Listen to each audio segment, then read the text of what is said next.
Prévoir l'évolution de la consommation des ménages en 2013, voilà un exercice complexe. Il faut estimer la résultante d'une multiplicité de forces contraires. Commençons par examiner les principales composantes.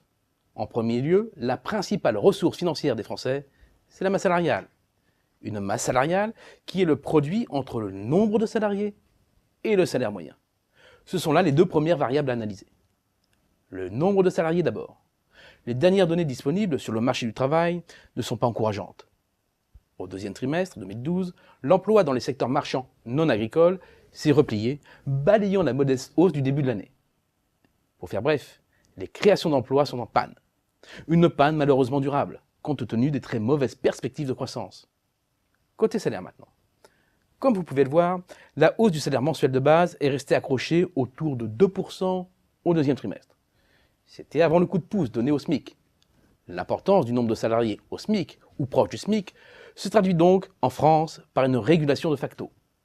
Pour les autres salariés, la marge de manœuvre des entreprises est extrêmement faible.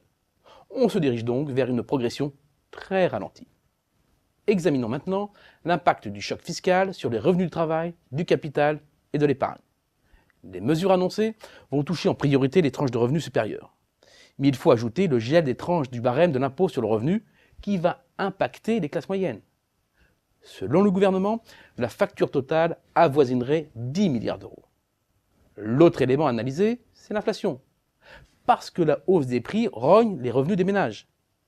À plus de 2% aujourd'hui, elle annule pratiquement les hausses des salaires. Et vu l'évolution des prix des matières premières agricoles et de l'énergie, elle devrait rester élevée jusqu'à la fin de l'année.